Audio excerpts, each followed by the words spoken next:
Elita? Sigurisht. Qa kujtime shken me Piron dhe me... Me Piron, unë baj mend që kur dash diplomë në këte kam përsëritur dhe herë të tjera, po më falësh fakt dhe duhet ta ripërsëris me fjalë se nuk ja na shkaloj dot. Më ka puthur në ball, edhe më ka puthur? Bravo, po në mes në sken, po. Është për mua është nga momente që do më shoqëroj deri në fund të jetës. Po.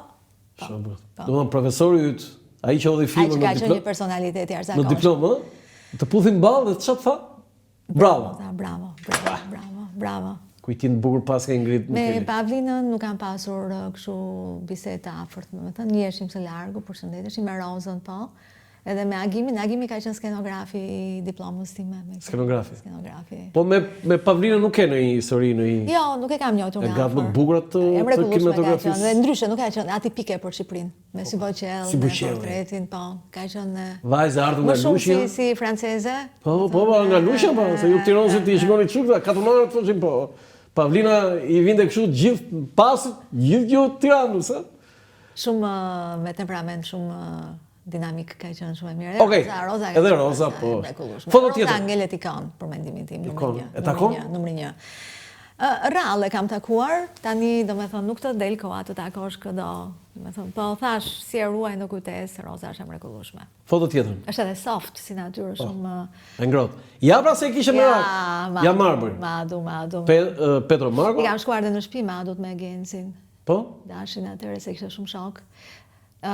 Petro, Safo edhe Nita, ja. Po? Një familje, fatin e të cilës nuk doja uroja as armikut. Si ka mundsi? Si ka mundsi? Ja. Njerëzit më të mençur në dhe prandaj thash edhe në parantezë për Edin që nuk domethënë rehabiliton dhe afron njerëz që vërtet mund t'i japin atij nder në radh par pas të tjerëve me një fjalë. Kështu si kundër dhe nga Hoxha, ai kishte pak a shumë të njëjtin stil që merrte rreth vetes. Jo vërtet më specialistët dhe më për mua ky është treguesi kryesor. Domethënë, unë në pak momente që kam pasur pozicion drejtues në jetë, jam përpjekur të marr rreth vetes time njerëz që dinë më shumë se mua, ose që janë vërtet personalitete në fushën e tyre, se ti përmes tyre pastaj përpiqesh në projektin që ke. Projekti është mega. Domethënë ti ke edhe qeveria është një projekt i madh me një fjalë. Ingrid, më tregoj një histori me Jamarbre. Me Madun. E para njerë që unë rrallë e mbaj mend Madun të ketë qenë esëll. Jo i pirë. Ishe gjithmonë i alkoholizuar? Gjithmonë. Madu ka qenë një periudhë në fillimet që unë u njohta me Madun, ka qenë i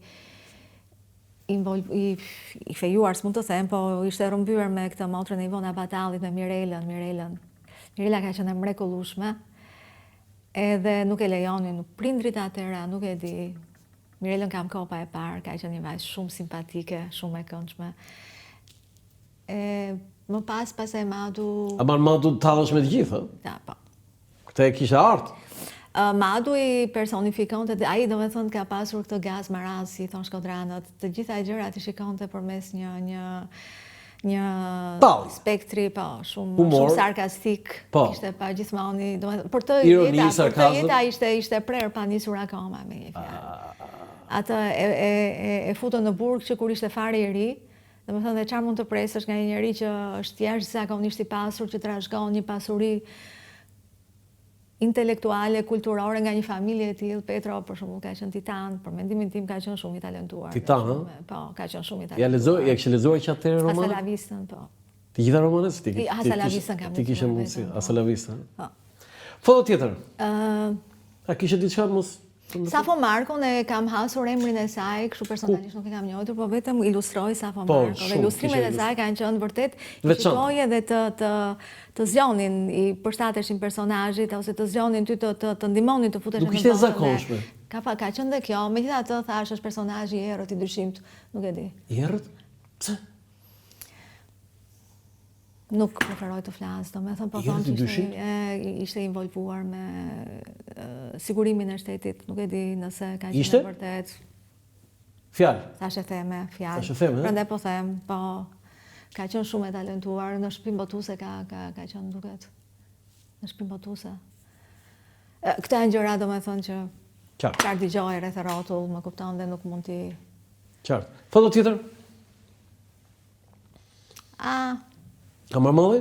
Shumë. Shumë, ë? Takimi I parë me këtë godin ka qenë në vitin 81 apo 82. Po? Po, kur sa mbarove gjimnazin? Para se të filloj. Sa mbarova gjimnazin, po. Sa po- mbarova gjimnazin. Ai që vogël çfarë bëre ti aty?